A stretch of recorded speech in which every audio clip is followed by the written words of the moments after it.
Okay, we're live in the group and we're recording. So today we have the pleasure of talking with a fellow archer, and that's kind of how we're going to proceed. We get to talk about archery, and we'll get started here. Hi, my name is Roy Canterbury. I'm going to be your host tonight on Archer Talk 101.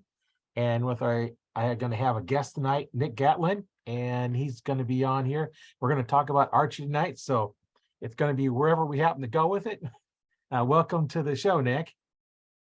Thank you so much, Roy. I'm so glad you decided to have me on. I'm very, very thankful. I've always wanted to be on a podcast, so I had contemplated starting my own at one point, and never got around to it. But I'm really looking forward to all the topics we're going to discuss. Like you said, wherever it leads us. So anything hunting or archery related, I could talk all night about it. So Yeah, we just we'll just go with what if we have questions come in on the live stream, then we'll kind of pass them on, and other than that, we'll just talk archery.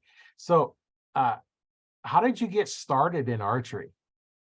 So I actually started very, very young. My dad, he bow hunted, and I was born in '95. I had a bow in my hands. I think in '98 I started shooting. So like 3 years old, I had a little Bear Brave, little compound bow, and my parents still have like a home video of me. Dad had like a 3D foam target set up in the backyard, and I was like, probably 10, 12 feet away shooting at it with my bow, and it actually fell over on me on the video. I went to pull my arrow out, and some of those old 3D targets, man, well, even some new ones, they're pretty tough to get an arrow out of. Even with that little bear bow, I guess for me it was, because I managed to pull the whole target over on top of me. So Yeah, they can be heavy. Some of them targets, they end up being pretty heavy, and if they sit outside, then it kind of gets soaked with water too, and they really get heavy. yeah, absolutely. But so I started there, and I still shot a bow up until I was probably 7 or 8 years old. I had a little Martin. I forget. I think it was a Martin Tiger. It was like a youth bow, and Yeah.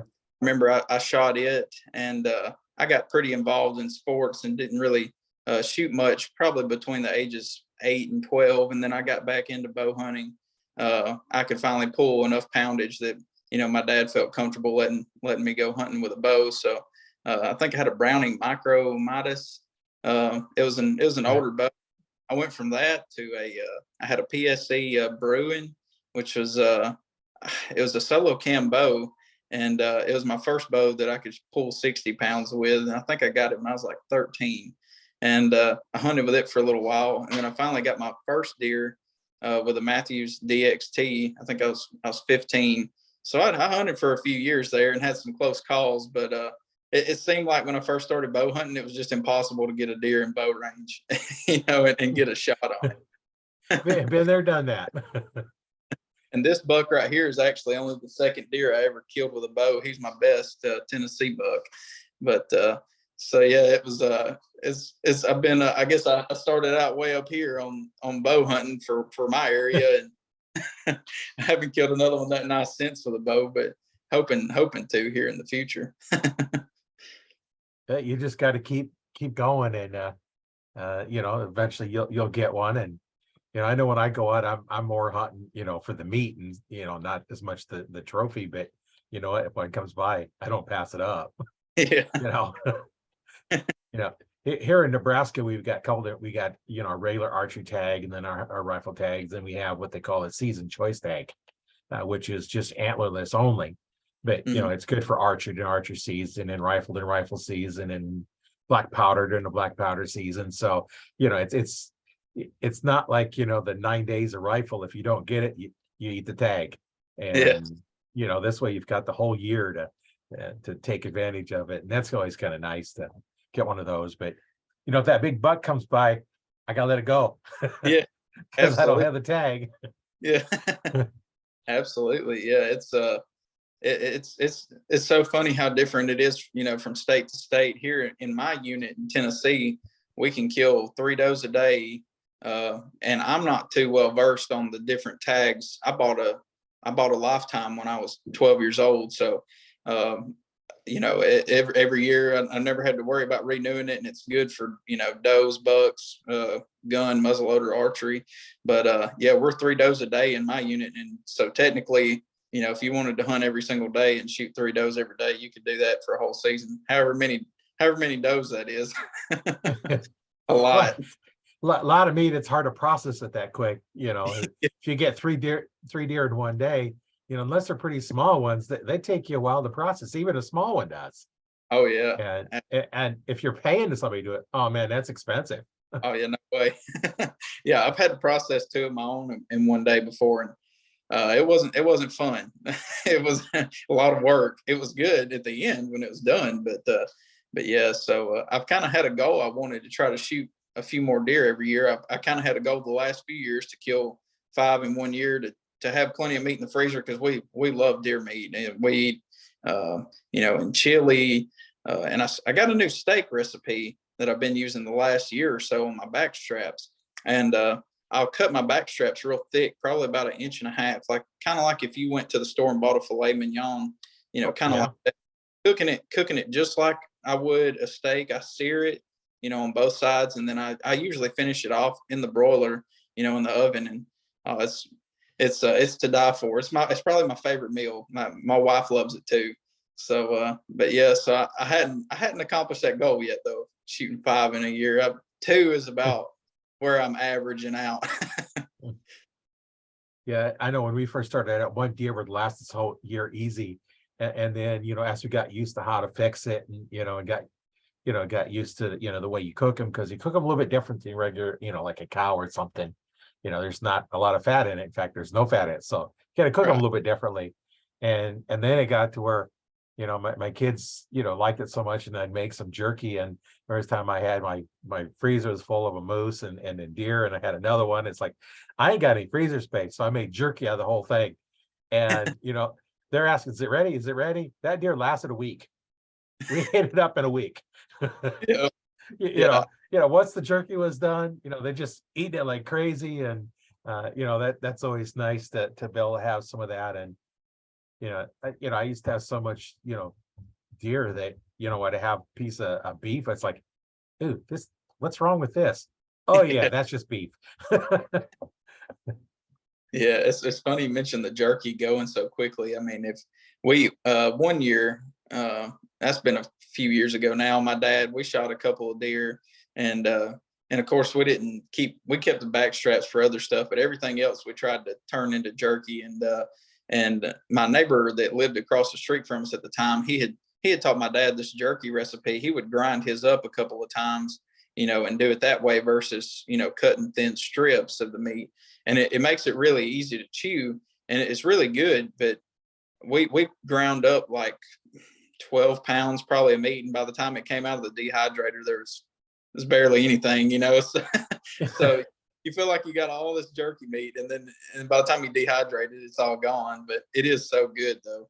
Yeah, we hadn't made any in a while, but yeah, I like some jerky. But yeah, so I was listening to some of your earlier podcasts throughout the week, trying to get myself kind of in the headspace, and so I want to hear a little more about your archery career.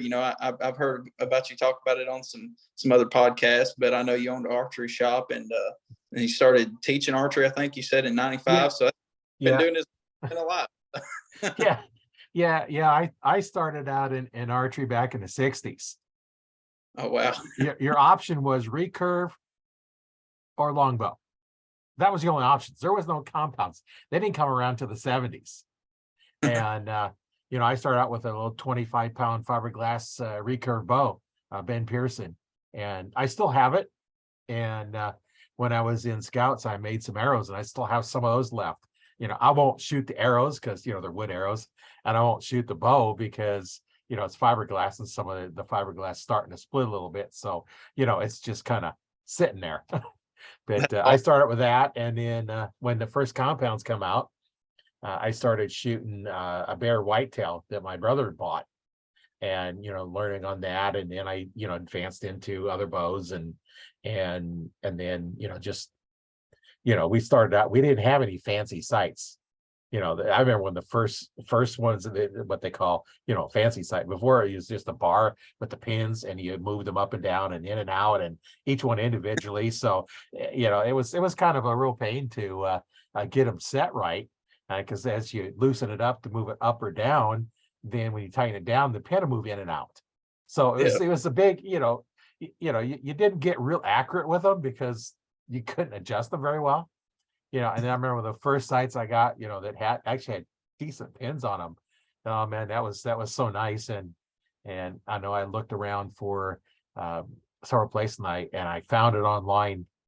And then I went to the archery shop that was here locally that I used to go to all the time, and it says, "This is the slide I want. Can you get it?" Oh yeah, we got it. So, and they sold to me cheaper than what was on, advertised online. So that was always enjoyable to, have a good archery store. And when I opened mine up, I just kind of, try to keep the stuff on hand. And, that was, in 95, I started taking a archery course from a guy teaching the NFA archery.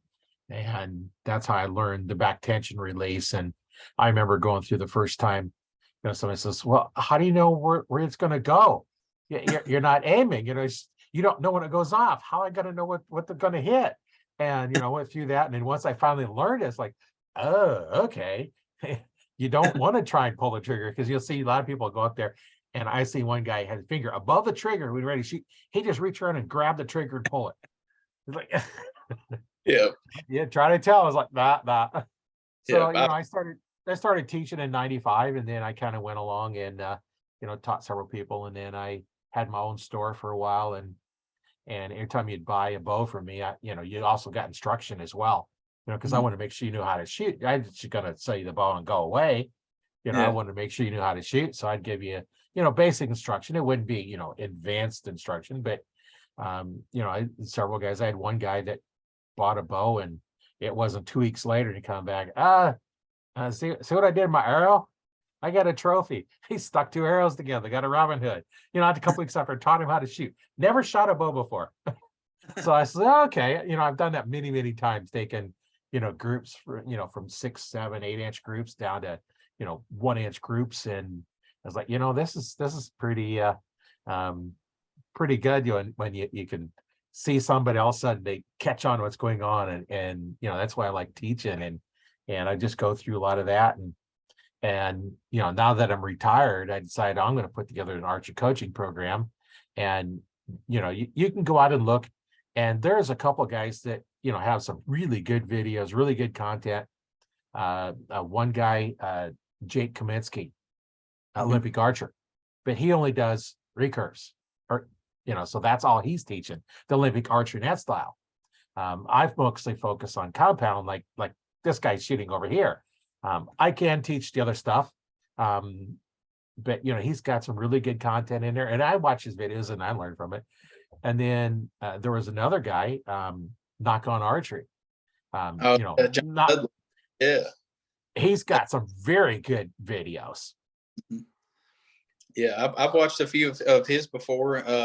And in your situation, with you running that shop, it really gave you a good opportunity, because I had a buddy that was he was in the Army, and I met him in college, and he told me he hated trying to train people who like grew up shooting guns, because he was a drill sergeant at Benning, and he was like, I hated trying to guys that grew up shooting guns. I hated trying to teach them how our way was. And I guess in your situation, with seeing new archers, being able to kind of influence, because I know I can, we develop habits and stuff over the years if we hadn't had formal training, and I've got bad habits still. I still get target panic. And what's funny is last year, so I just got a new bow this year. I went and I got a Hoyt Ventum Pro 30. We went and shot the Total Archery Challenge here in Tennessee, in Winchester. So I actually live in Lincoln County, Tennessee, in Fayetteville, which is right. It's like 45-minute drive just to go to the Total Archery Challenge, and there were people from everywhere. I mean, there were people from Missouri. Yeah. It was my first time ever shooting any kind of. I wouldn't call it a competition, but it's just a big 3D course, and if you ever get the chance to do it, I'd highly recommend it. It's a lot of fun, but we met all kinds of people. I actually wanted free release, but anyway, I'm getting a little off track. But so for the last, let's say in 2013, that was the last new bow I bought, and I shot that bow all the way up to this year, and it was the PSD Dream Season DNA, and super fast bow, totally different kind of from what I'm shooting now. At the time, I was still in high school when I got that bow, so I wanted something. I wanted something with some speed, and it had it. But and I was just so used to shooting it, and I was shooting a wrist sling release. I had a true ball short and sweet with just the one hook. I really liked it because you just hook it right on your D loop whenever a deer was coming in. And it's pretty easy to use.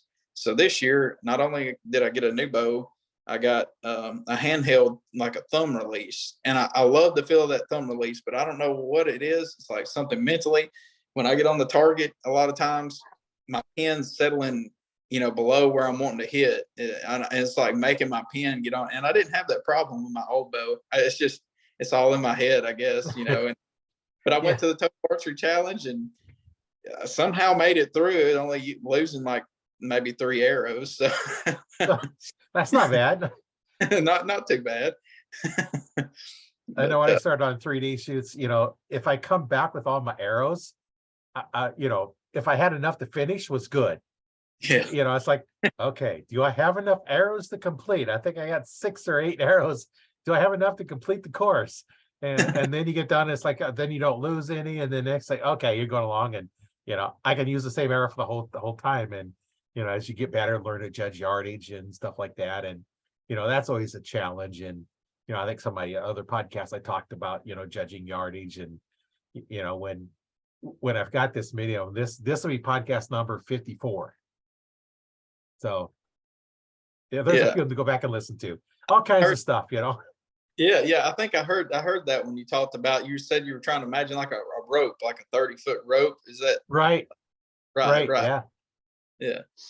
But yeah, so of course I had my rangefinder, and it was some extreme angles because the county to the east of us is where the Cumberland Plateau starts, which is it's not technically, I guess it's not technically mountains. We call them mountains because it's real steep and pretty tall. So it's mountains to us around here. But let me tell you, it was pretty physically demanding too. So the first course we shot was the Black Rifle Coffee course. And I think the max ranges were out to, I think, around 70 yards, if I'm not mistaken. I think so. I still got my scorecard somewhere. I kept score as poorly as I shot. I had a moments in the sun, but just hiking up and down those mountains, it was a challenge. So right at the start of the course, we're heading straight down the mountain, and I was thinking the whole time, like, oh, we got to come back up at some point. And yeah, it got pretty rough. They had a big Sasquatch you could shoot at, and so we shot the full 25 targets. I think it was 20 or 25 targets on that course, and then we went and shot the Sitka course, and it went out to 120 yards on a caribou, and I hit it. I probably could have shot a lot better, but I totally freaked out whenever I was shooting. I didn't have like a 100-yard pin. I think it was 100 actually. And I didn't have a 100-yard pin, and my fletchings I shoot the blazer bangs, and they're kind of tall. So it wouldn't clear under the bottom of my sight housing. So I had to just kind of guess anyway. So once I got drawn back on it, I let it fly. I hit it, but it wasn't a very good shot. But yeah, it was a lot of fun. Very tired by the end of the day. Oh yeah, I can imagine hiking up and down them hills. I know as you get older, it's harder to see, those long shots like that. I have trouble seeing the target. So yeah, if I can't see the target, see the pin, it's kind of makes it a little difficult, as you get a little older and starting the little cataracts forming on your eye, and then there's always things you gotta deal with and just figure out how to do them. And I know when I see 2 sets of pins, and always my right eye has been the clear one, and my left eye is not as clear. So my mind over the years, decades, has ignored the set of pins that aren't as clear. Well, then now, as the cataract from the right eye, the left eye is the clear eye. So what does my mind pick up? The left eye vision on the pins, which means at 20 yards, you're off by, 3 feet. Yeah. And I drew back on this deer, and I know that pin was right where it's supposed to be. And sure enough, yeah, I ended up getting it, but it hit in the artery in the hip, right by the back leg. And I said, "What's going on?" They're like, I know that pin was not that far back. And it wasn't moving. So it wasn't like this moving through, and I just misjudged the timing. Mhm. And so that I go down to the range, and I normally target shoot, I target shoot for practice, develop my skills, close my left eye, nailed it right where it's supposed to be. I said, "What's going on?" So I opened up both eyes, and I missed the 5 spot completely. I was like, all right, what's going on? So now then you go through one of those, start blinking the left eye to make sure you're seeing on the right one. And then I noticed when I hunt, I have a hooded sweatshirt on. And as I turn my head, the hood doesn't move, my head does. And the hood blocks my left eye. Problem solved. I can shoot both eyes open. So I just got to remember that. And when you see your pin, my fiber optic pins have a black dot in the middle. Yeah. So now I have that, and then trying to see those long distances. So yeah, I prefer the shorter ranges, Yeah. just so I can see the targets. Yeah, absolutely. Yeah, and I had a hard lesson here a few years ago, and about checking your setup and stuff. I had it was back, I think, in 2020. I had went to my friend's house, and I had gotten some new arrows and wanted to kind of adjust my sight on my bow, and I got everything set, and I should have been this is a story about like hand pressure and hand placement on the bow, because Right. And preparation, because that year I didn't take enough time really to shoot my bow enough and know exactly what was going on. And anyway, my top pin, I've never been able to shoot my top pin out to 30, so that should have told me that something was kind of off. But that particular day, I sighted in my bow. I mean, 20 yards, I was hitting where I wanted to. 30 yards, top pin was hitting where I needed it to, and I thought, oh, I guess I'm good to go. And so fast forward, a month or so, and I had this buck on camera. He was a 9-point with like a split brow tine, really a really nice deer, especially for around here. And the middle of October is always one of my favorite. We always seem to get a cold front. October, I'd say 12th through like 18th, somewhere in that time range. I killed that deer on the 16th, and I've had 2 other encounters with like a target buck of mine around that day. Like the 16th, I think, was when I seen that 9-point, and then I had an 8-point that I had an encounter with too all on the same weekend. So anyway, I get in the stand that evening. I had hunted there in that stand that morning and didn't have much luck, and it was getting down really, really low light. This deer came in with about 5 minutes of shooting light left, so it was already pretty tough to see him. But I got drawn back on him, and I was looking through my peep sight, and I always liked having a tiny peep sight because I felt like it made me shoot better. Well, in a low light situation, not good. No, Good. no. And so I'm drawn back, and I had to pull my head up off the bow to see the deer, and then rearrange, where I was aiming, and I could see the white on his belly, and I could tell where his body was oriented. So, I went just a little bit above it, and I shot, and I just watched my arrow sail over his back. He's like 20 yards broadside, the deer I'm after, and yeah, and I watched my arrow just sail like a foot over his back. He probably dropped a little, but it was definitely I went and shot my bow the next day, and everything was tight, and I was shooting like 8-9 inches high, and at 20 yards, and and it was just my hand. It was my hand placement. I was putting a little more palm pressure, toward the middle of the grip, and it was making the bow. It's such a lightweight bow. It was just making the bow just tilt up just enough, and yeah, so that hurt. Yeah. Lesson Well, learned. and that's a lot of things that people don't understand, about shooting. There's a lot of things that affect your form. The hand placement, where it fits on your hand, where your pressure is at. There for a while they was doing, instead of the wrist being down and pushing with this part of your hand, that right there, straight line with your arm, they'd do a high wrist. So now that's up, and so the only touching is the same. And problem with that is it's too much flex, and And, I've tried all those different things until I finally learned, kind of the best way to do it and what works for me. And, with 20 years of martial arts training, I kind of incorporated the two together because, there everything's efficient, direction of power, and so I've incorporated that in the way I teach. But, the hand placement is so important. And, if you're putting pressure, it goes off, your anchor points, your release. There's just so many things that affect it. And, I had a podcast on target panic I need to go watch and it. how to fix it. Well, I thought best way is quit pulling the trigger. Yeah. Or in your case, the handheld is not intended to use the thumb to fire it. Mhm. It's intended to sit on the thumb, and then as you pull back, it goes off. Mhm. So if you're using the handheld and you're using your thumb to actually pull the trigger, then it's worse than using your finger because it's less dexterity than your index finger. So now you're using something less dexterity, trying to fire something. Yeah. Yeah. Yeah. I've gotten a little better. I will say I've gotten a little better, but there's definitely room for improvement. and that's to do, and that's some of the things that we do in the Arch Talk 101 Facebook group is you can upload videos and we'll give you a critique and stuff, to give you little pointers. Where the coaching program, we go a little bit further, a little deep and a little more one-on-one.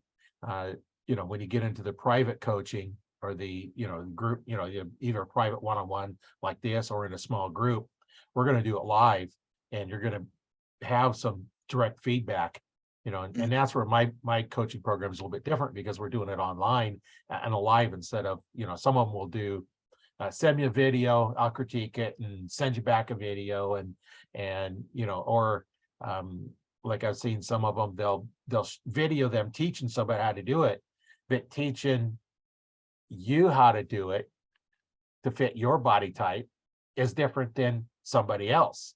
Mhm. Our bodies are all different. We work a little differently. When you're released, you should go back to it, but I can't get my hand back onto my shoulder because it just won't fit there. So as I can't go all the way back like you normally see someone because it won't go there. I can force it back, but it's not going to naturally go there. So there's all kind of things, and that's where we get into, in the coaching program. And, one of the things I offer to those that are interested in coaching is a free 50-minute consultation call. And, I have a form to fill out for that, just to see if it's, something that's interesting to them. And, that's where we get into, specialized coaching. And, I teach the secrets that Olympic archers use. What I'm teaching is what they're doing. And, that's been time tested techniques for years. And, that's just something that everybody can use that. And that's where we go with that is it's a little more personalized. And, you can watch videos all day long, but until somebody can critique what you're doing, Yeah. it just doesn't fit. And then go from there. And I had one guy that I taught, he's actually in the Facebook group. He was grouping about 6-8 inches. And then I helped him out one night for about an hour. And then he sent me a picture, I had 3 arrows touching. Yeah. And I've done that many times, like the guy I talked about earlier that in my, when I had my store. And, when I worked at Bass Pro in their archery and Cabela's their archery departments, and, I've done it many times. So, I know my technique works. Yeah. The most interesting Robin Hood I got was I was setting up a customer's bow, setting a drop away. And if you know anything about drop aways, you have to shoot them to test, see if they work and they're set up right. Because you draw them back, you let down, they don't drop. So you don't know if you have any contact.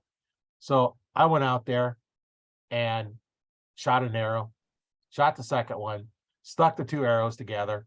And of course they're Cabela's arrows, so I really didn't care. We just get more if we run out.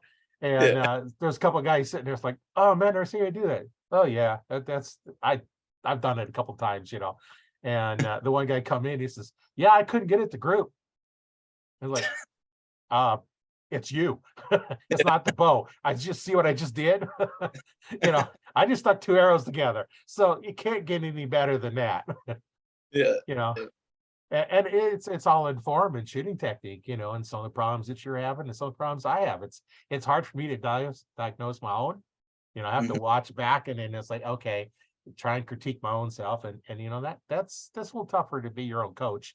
That's why Oh, everybody has coaches. absolutely. Yeah, that's a great resource that you're putting out there. I mean, to be able, like you said, to have kind of someone be able to watch you live and critique your form and what you're doing, that's a huge deal, especially someone that really knows what they're doing.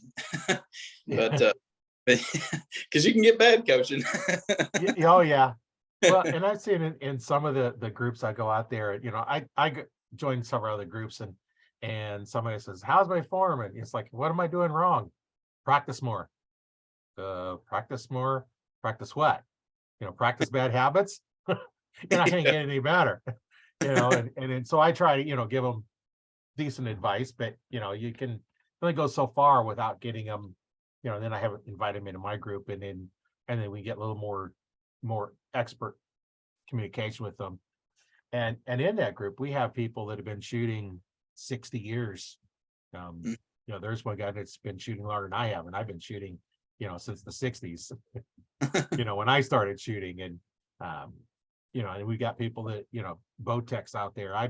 I've been working on bows, since I had my store in 2001. So I've been working on bows for 20 years. And sometimes you get into some of the older ones when I was at the, Cabela's and Bass Pro, the older bows that come in. It's like, right, okay, here you go. This is your bow to work on. Because, Yeah. if you don't work with the older ones, they're different. They're Oh yeah. completely different. And, my problem with the newer ones, I can't press the new ones because, they're parallel or beyond parallel limbs. I Hmm. can't put them in my press because I have one of the old style presses. And, there's some newer presses that work on, and I have a portable one, just a cable. And I had one guy come over with one of the real new ones, and those limbs bulged in so much that I couldn't even put that on there because it would just barely catch. Yeah. So I can't work on the real new ones, but fortunately I don't have any real new bows. My hunting bow is a 2001 Carrera PSE, Okay. and the one I use for target, have set up for target, is also a camo bow, but it's a PSE Scorpion. Okay. And I got the first year it come out, and it's a 2 cam bow. Then the next year it come out as a single cam bow, and then they dropped the line. So when I'm trying to say, okay, what are my string lengths? Because I don't, my sticker is, I can't read it. So I got a hold of it. Says, here's serial number. They said, okay, here's the string, the cable, and the control cable, and here's your links. And I make a new ones. And that's one of the things I've done in the group as well. Is I've had some series of working on bows, Mhm. as well as some archery form tips, and just everything. It's just so much fun to talk with other archers. And that's why I like getting them on here and finding out what your experiences are, and what you're going with. And I know you've been shooting for a while, and uh, what are some of the struggles that you've been going through that here recently that uh, you've got things that you're working on, and how you solving those problems? Yeah. So we kind of we touched a little bit on the target panic, and I guess one of the things that I've noticed whenever and I've gotten a lot better. I'm able to group a lot better. I go out every day. I have my target set out at 40 yards, so I'll just walk out on my back porch, and even if I just go out for lunch, I telework. So for lunchtime, sometimes I don't want to take a lunch. I'll just go sling a few arrows, at lunch, and just taking that time every day to shoot and really try to focus on settling my pin where I want it, and not really even focusing on pulling the trigger, just kind of easing my finger on the trigger until it goes off, and that's kind of what I've been trying to do to work through that. And it's helped. It's tightened my groups up for sure. When I first got the bow, it was like I said, using that thumb release. I think that was a lot. I think that was a lot of it for me, was the new release, because I'm so worried, like I'm gonna let go, like it's gonna come out of my fingers. I've always been used to having something strapped to me and it couldn't come off. So I think that was a lot of kind of what created that problem for me, was just being worried about this somehow coming out of my fingers or something funny happening. So, but about it more, I've worked through it. But I think mostly that target panic is what I've had to work on, as far as my draw and my anchor points, and trying to keep everything the same. I think even in the hand pressure problem, that new bow, I've kind of eliminated that. I've shot it enough, and I've gotten so used to it, and the grip helps too. The grip on my old PSC, I never really liked that grip on my PS. I still have that PSC from 2013, and the bear riser just did not work for me. The flat back, and a lot of people say that's more accurate, having a flat back, and that grip, the new Vital Point grip on the Hoyts, it's a little flat, but it's kind of rounded off a little more at the edges. I love the feel of it too, and it's made me be more consistent on my hand placement. And I think that's why I've been able to be more accurate with it than my old bow, and it's just the way more comfortable than my old bow. My old bow, it had those, like I said, it was a speed bow, so it had a real aggressive draw cycle, and you would get it back and you'd be doing like this right here, and trying to keep it held back. And if I let my string creep even a little, it was just wanting to go. So I think all those things helped with this new bow. But as far as hunting struggles, lately, just getting my eyes on I've been after one buck in particular. So down here, our rut is like pretty much in the part of Tennessee I live in. It pretty much starts about now and runs through about the first week of December, is when you'll see most of your rutting activity. And then we kind of get a secondary rut, around Christmas. So, and I've had one buck in particular that I've been after. He showed up on the 4th of November, just kind of out of nowhere. Didn't really know the deer was around, and so that's been a challenge. It's been fun trying to get after him and figure out what he's doing. I haven't been able to put anything together really, other than he's there once a week. I get a picture of him and that's it. Just got to figure out which day of the week he comes by.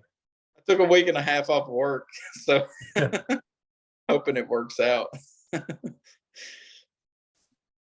Yeah, no, we had a new property that has some deer on it. We put a bunch of cameras up because you got a cornfield and a milo field, and there's just kind of a fence row of trees that kind of surround it.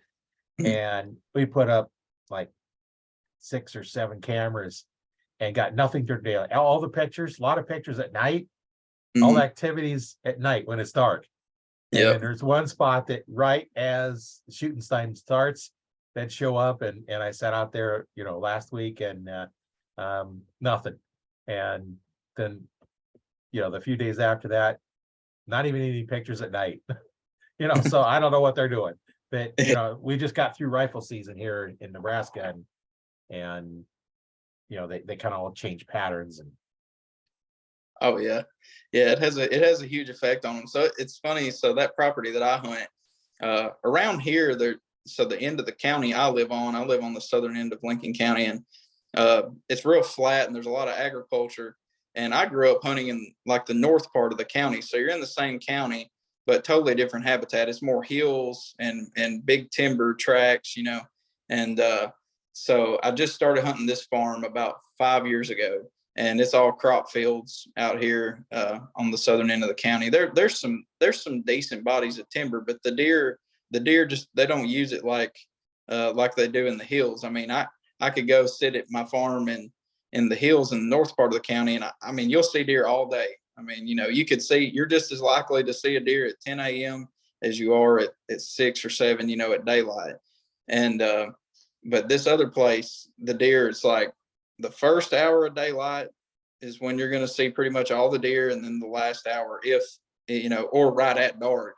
I say the first and last hour, but really it's more like the first 20 minutes and the last 20 minutes. Yeah. And so it was a big adjustment for me. And I noticed in the hills, it seemed like a lot of the deer would stick to more of a defined trail. And out here on this flat ground I hunt, they just kind of, I've found one spot where I can say, okay, I know deer are gonna come through here. But once they hit that cornfield, they just scatter. Like, I don't know what it is, you'll see deer going everywhere. So, and I had deer I went this morning, and the majority of the deer were in front of me, but I had deer come from behind me, and I had deer come from my right and my left, just kind of just random. So it's so hard sometimes over at that place to pinpoint. There's good deer out there, but they can be so hard to pinpoint. I got lucky. So back in bow season, I shot my first deer off the ground. I had went and bought like I bought a blind chair from Cabela's. I just didn't use a blind. I just took it. And I had two good trees and like a little cedar tree to hide behind. And so the corn was still in, and it was back in early October. And I got to that spot.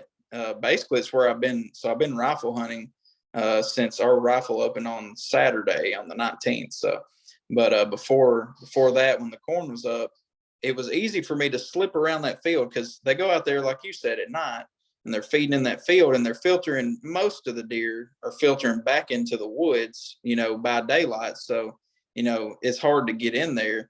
Well, when the corn was up, it kind of hid my walk in, and there was some, Right. kind of grass around the field edge, so I could get in pretty quietly. And I did end up bumping some deer as I was getting to my spot that morning, but I got there and got set up about 20 yards from the corner where most all the deer filter through. So I got set up, and I was waiting, and like I told you, usually everything I see is like right at daylight. So I'm waiting, and it's been, it got daylight at like 6 o'clock that morning, I guess. So it was like 7 o'clock rolled by, hadn't seen any deer. 7:30, and I was like, man, I figured, I hope I didn't scare off the only deer I was going to see, trying to get back here. And I kind of started to think that, and then as a smaller 8-point, probably a 2-year-old 8-point, he popped out in front of me, and I was watching him, and I got my phone out, and I was sitting there videoing him, and he was kind of eating around in the corn, and he kind of started coming my way, and I was watching him, and as I'm watching him, that the buck I ended up shooting stepped out, and I got on the video, you see me just pan over, and I see that buck, and it's like, oh, and I wear a binocular harness, and stuck my phone back in there and got my bow ready. I was like, yeah, I think we're gonna shoot this one. So, and so I got drawn back, and he was at like 30 yards, and I had a wide open shot, but I was wanting to wait because he was still coming my way, and I'm one of those people, like, if a deer's coming my way, I'm not gonna take a longer shot if I know I can get a closer shot. And Right. I almost regretted that, because I'm at full draw, and I'm watching this deer in my pins, and that little buck just starts walking closer to me, and I'm like, oh no. And I'm sitting here thinking, I hope I'm not gonna have to I'm never gonna be able to let down. And then No. a third buck popped out, and I'm like, oh God. I'm like, now I got 3 sets of eyes on me. And anyway, they didn't really pay. I was really surprised. I was not that well hid. I mean, I was hidden pretty good, but I think deer kind of I think they get used to being hunted, from a tree, and from tree stands, especially around here, because a lot of big timber, even in this part of the county where there's not as much, there's still lots of tracts of mature timber that people use climbing stands, lock-ons, ladder stands, everything. And but they never. I was really surprised how much I could get away with as far as movement, on the ground, which there were some weeds kind of grown up, and when I drew back, I made sure that all the heads were down, and they weren't, they were eating, and so that helped me. But as that little buck's closing in on me, that other buck, he was about 20 yards, and he got kind of in the corn where that little buck had just stepped out from. And at this point, I'm like, okay, I've got to shoot now, because if I don't, this little 2-year-old buck, he's about to be like in my lap. So so I shot, and the shot sounded good. I couldn't really see it, and too good from after the shot. I seen the deer take off running. I thought I heard him crash, but I kind of gave it a minute and went to look for my arrow. And sure enough, everything looked good. I ended up hitting about center of the heart and kind of the bottom of each lung. And he went probably 75 yards, and I got in there and drug him out of the woods and got him loaded up. But yeah, it was he was a pretty good deer for around here. But and then I had this other buck show up on camera, a few weeks later, and he's kind of been my target for now. So we get 2 buck tags here. So it used to be 3. I'm kind of glad they dropped it down to 2. But yes, that's kind of how my season's been going so far. I've been playing cat and mouse this month with that big one, but maybe it'll work out. Yeah, it's always kind of interesting, some of the stories that you have when you're going out there, and some of them are the ones where you don't get anything can be the most interesting ones. Yeah, absolutely. That's how it went for me Saturday. I seen a bunch of deer, and it was probably the best hunt that I've had on that property. I mean, as far as numbers, and this morning was really good, but Saturday morning I seen a ton of deer, didn't kill anything. I seen a lot of snow geese, and that's something we don't really, my part of Tennessee, we don't see snow geese and I seen probably 5 or 6 flocks. Of course, they got like 5 foot of snow up in Buffalo, New York. I'd say that probably helped push them down. Yeah. But that was cool. I was just sitting there all morning sending videos to my buddies of snow geese and sandhill cranes flying over. So that was pretty cool. It was the whole experience. It was just really cool Saturday. Yeah, you get a lot of neat things that you see. I know one time I was sitting in the tree, and the rabbits and squirrels are running around, the birds are chirping, and all of a sudden everything got completely quiet. It's all time. They all went to sleep and you're bedded down for the night, and I've still got half hour, 45 minutes left of shooting time, and the forest is quiet, nothing moving. Yeah. So I've actually I made a trip to Nebraska back in 2020. So I hunt as many different. I hunt upland and waterfowl and turkey and deer. So we don't have a lot of wild birds, wild quail and stuff around where I live. But I have a bird dog, and that was the main reason I went to Nebraska back in 2020. We went out to western Nebraska, out near Ogallala, and we stayed over there pretty close by, and did some pheasant hunting and stuff. And that was my first time ever doing something like. Matter of fact, that's the bird, that wing right there. I guess I could show you. That was my first pheasant I killed and shot it out. But Nebraska pheasant. Yeah, that's a thrill. Yeah, but so I did get to make one trip to Nebraska, but I'd love to go back out there, and do it again. But so yeah, it was a great experience. And then I kind of got into waterfowl and upland hunting here in the last few years, but deer and turkey have kind of been my mainstay for a long time. That was all I did. But yeah, it's definitely a lot of things out there to experience, and just hunting in general. Like I said, any kind of hunting I can get in on, I'm game for it. Yeah, it's always nice. There's a lot of nice hunting out here, and I know when I was a kid growing up, pheasant hunting is what I did, all the time.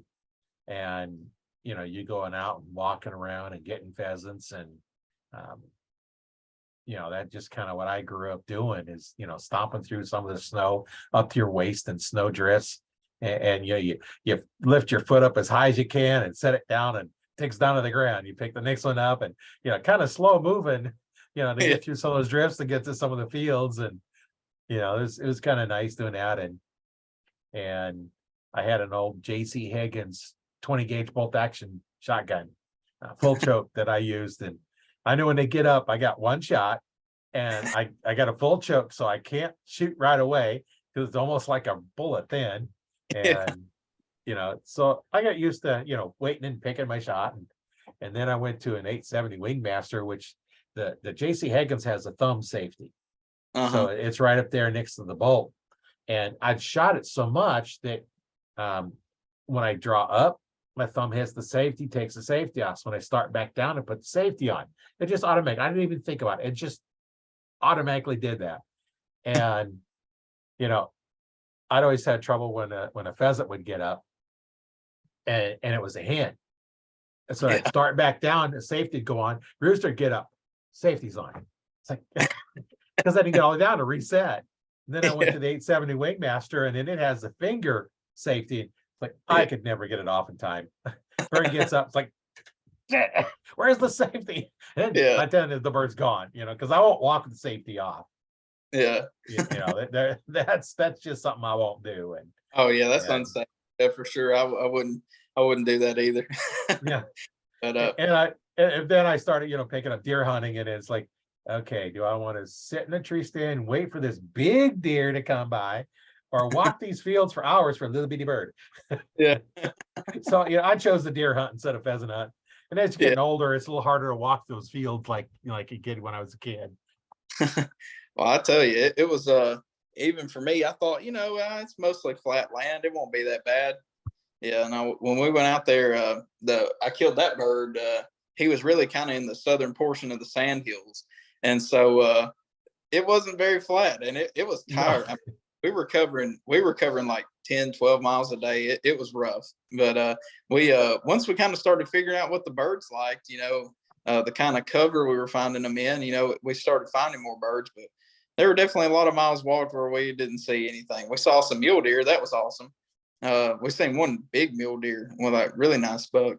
But yeah, and then that got me thinking. I thought, maybe I need to plan a mule deer trip out here or something, And but yeah, I got to reading up on the regulations, and if you do you can do over the counter archery out there, for mule deer. But I think some units are closed to mule deer hunting. I think, and where we've seen a lot of mule deer, which was oddly enough. But yeah, it was Nebraska's a beautiful state. I loved it. I've been wanting to go out there for years. I was so excited to go out there in 2020. That was kind of it was a bucket list item for me. So to get to check that off, that was pretty cool. Yeah, I don't have to go there. I live there. Yeah. I live in a little village between Omaha and Lincoln. Okay. Yeah, we rode right through all that. We hit I-80 and just kept on trucking down 80. Yep. Yeah, that's the way to go out to Okalala. It's just right out there. And, in the middle of the state, it's nice. There's mule deer. And, the difference between mule and whitetail, the whitetail have kind of a pattern they run in. The muleys, they're just all over the place. Yeah. You just have to find them and then go after them, because, it's not like here where you have a trail and they're honestly going, you just watch the trail.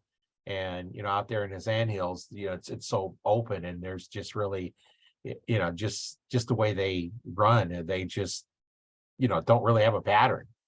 Yeah. So one of those, you're almost going to have to do, some spot and stalking on them, and you find them and then see where they're at and sneak up on them. And antelope too. That's an interesting one too, because you have to, look for them, and they have real good eyesight. So if you can see them, they can see you.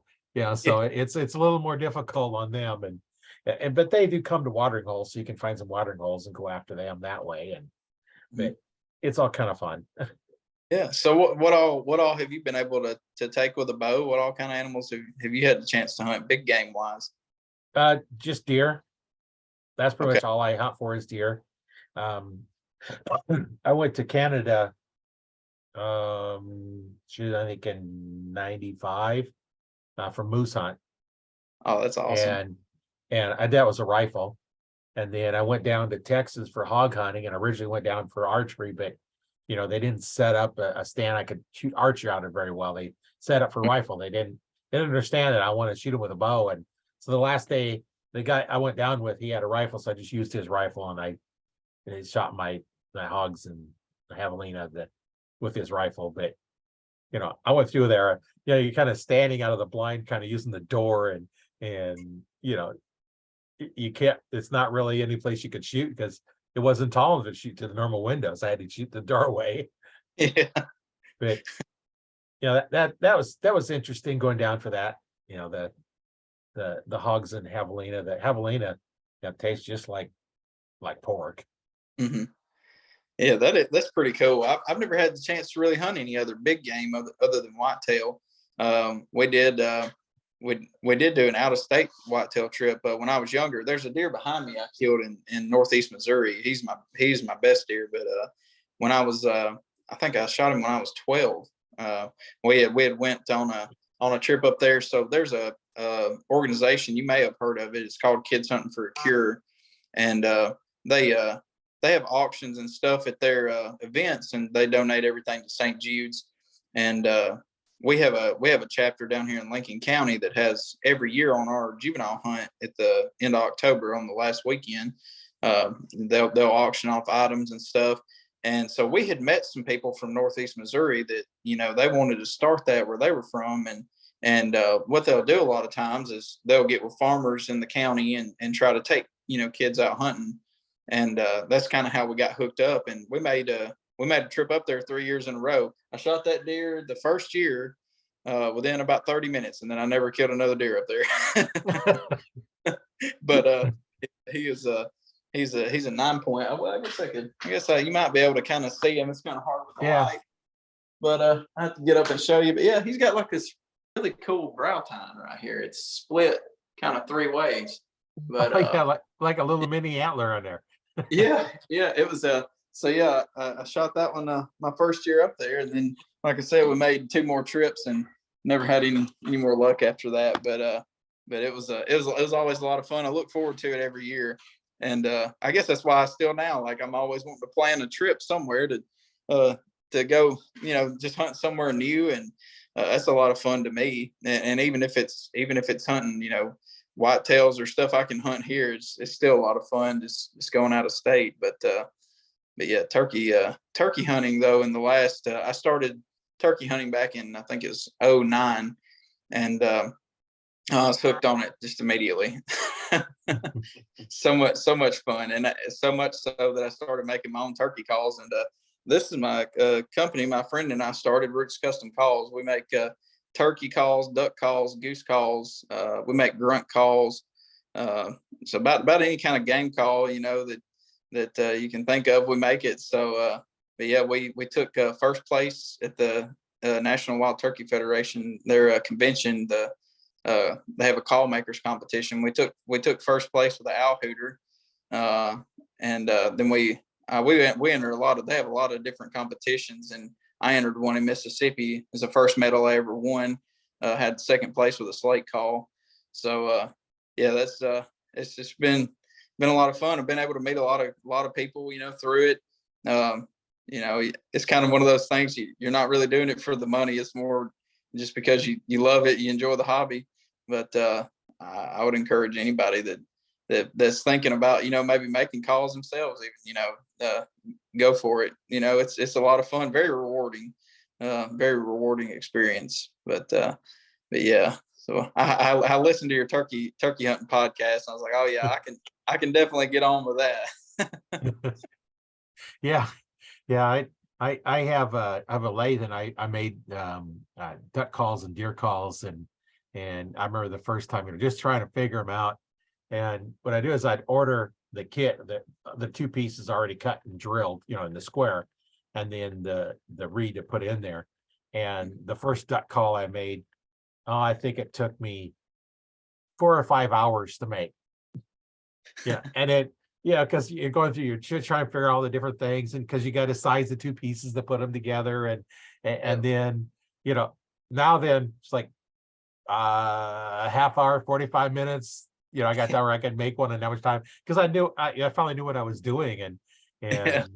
it's kind of interesting, make your own call. And I've made deer calls and different duck calls, and it's kind of fun, making your own call. And the duck calls are a single reed, but they sound really good for just being a single reed. Oh yeah, absolutely. It's like you said, the first ones we made, I remember we made so many lemons, or our turkey calls. Like we called it our skeet pile, because when you're done with a turkey call, if you mess it up, it looks like a sporting clay or something. So we had like a pile of them, we never did shoot them, but we used to shoot a lot of clays on the weekends just for just for fun. We after church on Sunday you could go grab 100 rounds of 20 or 12 gauge at Walmart for like 25 or $30, and get a 90 count box of clays for like $6, and we'd go Sunday afternoons and shoot, and of course those days are gone now. It's Yeah, ever since the COVID, it's so hard to find ammo, and when you do, it's so high. It's like, yeah, I don't want to go waste it. no, But it's not wasting it, but it's hard to get and hard to find. It's we've got to save our ammo for when we do need it instead of just going out practicing. And but yeah. So that's funny. We had that pile. We called it our skeet pile. but but yeah, it's the duck calls were a pretty big learning curve. Well, at first we were buying, you can buy some that already have the inserts. It's like a polycarbonate insert with the reeds. right, All you're turning is like the barrel part to blow in. So right, that wasn't so bad. But when we started trying to do our own tone boards or sound boards and stuff for those duck calls, man, it's tough. I mean, we made some good sounding, and we've gotten better at it now. But at first, it took a while to really figure that out, because filing it down just right. We had I tried using like a hand file, and it was too big, and then I finally just got to where I'd use like a piece of sandpaper or like one of those little sanding sponges, and right.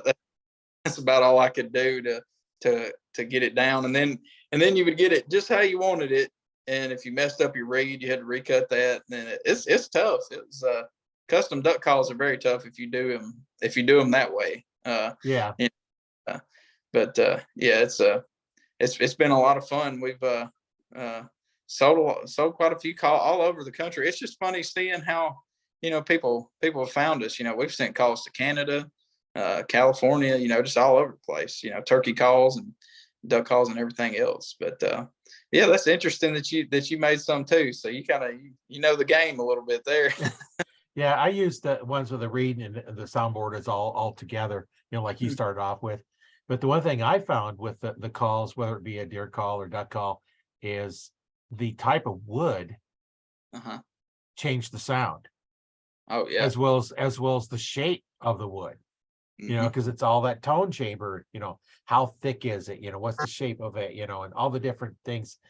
I had the same reed in different calls. I had one call that you could blow as hard as you want, and it just got louder. I picked up another one. You try and blow that hard, it just crapped out and didn't work. The one that you could blow really hard, it was not a good call to do, a coaxing call, just it's a light one. You couldn't do it because you had to blow too much air into it to make it work. And the other ones, great feeder calls, all the different sounds. You almost need 3 different calls depending on what you was going to do. If you're doing them hail calls at them, miles away trying to get their attention, you can't use the one call because you can't get their attention because you can't make it loud enough. And that was interesting, the different types of woods, between the zebra wood, the cocopolos, the walnut, and all the different ones, that you're using. And even if you have like the layered different colored ones, they have different names for them, diamond wood and different things, those are different because those are more dense, more glues, and they sound different and look different. And it's just kind of interesting, all the different ones that you make up, and you almost have to blow on them and see what they sound like, see if it's what you like. You Yeah. can do, like you say, you can trim a little bit of the reed if you want to, but I just here's the reed and go with it, and just make a different ones. And those sold pretty good. Oh yeah. But yeah, so do you still do any waterfowl hunting or anything like that? Or No, I haven't done that in a while. I've been kind of on other things. I don't have any of my decoys anymore, so that makes it a little tough. And I don't have a dog to go out and retrieve the birds. That's always nice. yeah. Same thing with pheasant. If I haven't, since I lost my hunting dog, I haven't been out pheasant hunting because it's sure nice having that dog go find that bird for you. because they get buried in the grass, and you can walk right over them, and they would, find them where you wouldn't. Oh Yeah, yeah. Yeah, yeah. no, if it wasn't for my dog, I don't know that I would be doing any kind of bird hunting either. Which my dog doesn't do waterfowl. She's a short hair. They're supposed to be a versatile breed, but she's not too big on water. She's mainly just a upland dog. We do all that, but my buddy, he has a lab, and we'll do a little bit of waterfowl hunting around here. It's not too good here in Middle Tennessee. West Tennessee, the waterfowl hunting is a bit better, but it's kind of like a weekend trip kind of thing from where I live if you want to go out there. But yeah, it is it's it's rewarding when it goes well. And it was funny last year, a buddy and I woke up at I found this little piece of public land I had scouted, and I had actually went quail hunting over there, and didn't have any luck. And I talked my buddy into going to this spot. I'm like, hey, I think we'll do good over here. It seems kind of overlooked. So he was like, all right. I woke up at 2 a.m. and drove 3 hours to this spot. It's 2.5, I guess. And we got out there, and right at daylight, we got our decoys set. We're waiting in this little, I don't know what you call it. It's like some kind of little shrubby looking tree. We're standing, there's a bunch of them in that little slough that we were in. And we're kind of standing in there. And man, first thing right at shooting light, there's a mallard come in, a nice drake. He was kind of circling us, and he just made one semicircle and about landed on my head. So I pulled up, and I missed the first shot because he was so close. I just shot, I guess, under him. I got excited. Anyway, the second shot I hit him, and I thought, man, we're gonna have a good morning. I mean, we're starting out hot. We never killed another bird. I drove 3 hours out there. We've seen a lot of wood ducks and stuff, but I don't know if you've hunted. You may have hunted a lot of wood ducks, but usually if you see them, they know where they're going. They're impossible to, sometimes it seems, to get to decoy, and so we weren't where they wanted to be. So we watched probably 100 wood ducks just fly right past us, and then we had a few other birds come in. But yeah, I felt pretty silly waking up and driving 2.5 hours to go shoot one duck. But and I remember after I shot, I looked at my buddy. I was like, if that's the only bird we kill today, I'll be happy. And it's a good thing that I said that, I guess, because we didn't kill anything else. Didn't even have a shot. Waterfowl hunting's tough. For somebody that grew up, hunting deer and turkey and stuff. Yeah, I enjoy it, but it can be pretty aggravating. Yeah, I know. Sometimes you go out there and you go over the hill and they're already on the lake, or you go there and it's been nice enough up north, and then all of a sudden it just got super cold, and they're flying at, you need anti-aircraft to get up to them, and you ain't getting them down with that high. They're so high up there, they just all flew. Oh, there's one day I was out, and it just thousands of them way up in the clouds. They weren't landing. They weren't going to land for a while yet, because they were so high. I don't think you could even make a call loud enough for them to hear. They were so high. You could see them, you couldn't hear them even. Yeah. He's like, oh, there they are. I can't hear them. Yeah, the other day when I heard some of those snow geese, I was like, because I've been out to Arkansas, or and heard a bunch, and I've been to West Tennessee, and I knew what they sounded like, and I was sitting in the tree stand. I'm like, this sounds like a snow goose. I kept listening. I thought, I know I'm not crazy, and sure enough, and I caught a glimpse of them, and like you said, they were so high. I could barely even see them. They were so high, and I could barely hear them. And you know how loud they are. So, Yeah. It was yeah, man, it was that was something else. But yeah. But I guess as far as hunting goes, kind of rounds out most of my hunting experience anyway. A little bit of everything. But yeah, I've as far as planning big game hunts, we've kind of been planning an archery elk hunt, hopefully at some point in the near future. me and my friends have always wanted to go do that, but I don't know if you got any tips there. Well, if you go way out on the western part of Nebraska, they do have elk, but yeah, you're not going to hunt them there. Yeah. Yeah, I don't really have any tips on elk. That's something that I haven't hunted yet either. It would be nice. Get out and do some elk. Absolutely. But yeah, as far as archery goes, we had the new bow lineups come out, for a lot of places here this month. Have you had a chance to take a look at any of those and form any thoughts? I haven't had a chance to take a look at any of the new ones coming out. I need to make a trip to some of the places around here. We don't have too many archery shops left anymore. There's one actual pro shop, and then the other ones are like Shields and Cabela's and Bass Pro, and I don't really call them as being a really archery store, because it's just kind of hit and miss. Yeah. Do you go in there? Is it somebody that knows what's going on? Fortunately, when I was at Bass Pro, there was between the four of us, we probably had 100 years of experience.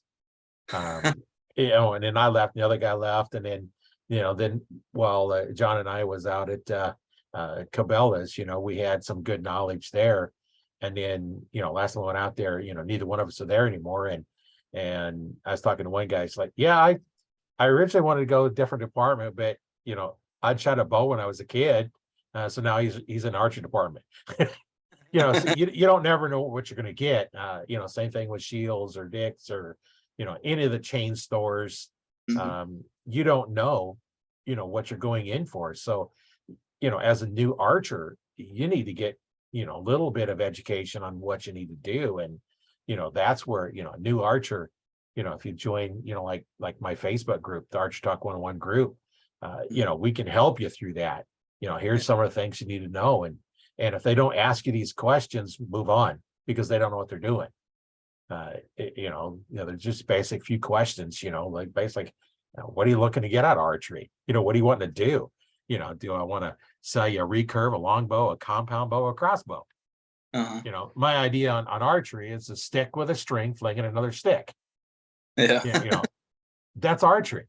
A crossbow is archery, longbows, recurves, compounds, they're all archery. And what are you looking to do? And sometimes, the best bow for somebody to start with is a crossbow, especially like a younger kid. You can put cranks on them so you can cock them, and they got plenty of power. They shoot them like a rifle.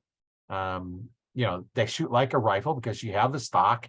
You just got to remember, anything above that rail is going to get removed when you pull the trigger, because it will take it off, whatever you have up there. But a lot of the new bows, you can't get your hand up there because it's just tall enough that your fingers won't fit, as long as you don't put your hand over the top or something really goofy like that. But what are you looking to get out of it? And then, what's your dominant eye? Right. That's some of the things that, if they don't ask what your dominant eye is or test for it, because it's a real quick, easy test. Yeah. Do the pyramid. Yeah. And what I do is the easiest way I do is, is just have them form a little small circle like this. And then, like if I look at the camera and bring it up and look in there, which eye do you see? Come back, that's my right eye. And it's not always your dominant hand. For me, it happens to be I'm right-handed, and it's my dominant eye. But right now, my left eye is my clear eye. So, what do I shoot? Starting out now, I'd probably put myself in a left-handed bow, because the left eye is the clear eye. And that's going to be the one that's going to take over when I'm trying to see. But, I'm not switching now at 67. I'm not switching. I'll just deal with the problems I have with it. And that's just some of the things that you need to look for, as well as, fitting you for it. And, if they don't fit you right, bow's not going to work for you. And that's when I had my store, I would not push the upper end bows to a new archer. For one, you could spend $350 or almost $1,000 or somewhere in between there. A new archer, why do I want to push them into $1,000 bow? Figuring if they don't like the sport, now I've got this big expensive bow sitting in the closet. I'd much rather them have a cheap bow sitting in the closet. So I would push the low end one to start with. And yeah, one, it got them into a little bit cheaper in the sport. They like the sport. And then, you know what? I could sell them another bow. Right. If I sell the upper one, I never sell them another bow unless they're one of those that like to keep changing bows Yeah. and get them into there and get them set up. And that's why I had, as a PSE dealer, and I would set up the Nova line of bows, which is their low end bow. And I would set them up. We'd put string silencers on them. We'd have a peep on them. One of those peeps that split in three. I still think I have 100 of them left, because they just Oh, had tons of them. yeah. And I don't like those, so I'd put those on there. I would put a D loop on it. I'd give you half a dozen arrows because I had a quiver with the tips on there, and then also a release. At that time, True Fire had a cheap one that PSC also sold. I buy it from PSC because it's cheaper, but it was just their little low end entry level release. So you have everything. There's nothing to buy unless you want to buy a case. Yeah. And then the hard cases, the plain old hard cases, I didn't stock them because my price at wholesale was like $5 different than what you could go buy them at Walmart for. So I got this big case I got to carry. No, I had some soft cases that you could get, but or the upper ones. If you wanted a more fancy one, then I'd order those in. But it was all ready to shoot. There was nothing else you had to buy. A lot of the kits, you still got to buy your arrows, you still got to be released, still got to buy your points. And all that. And I bought just raw shafts. I didn't buy anything fletched because I would fletch them myself. Whether you want 4-inch vanes, you want 5-inch vanes, you want 4 or 5-inch feathers.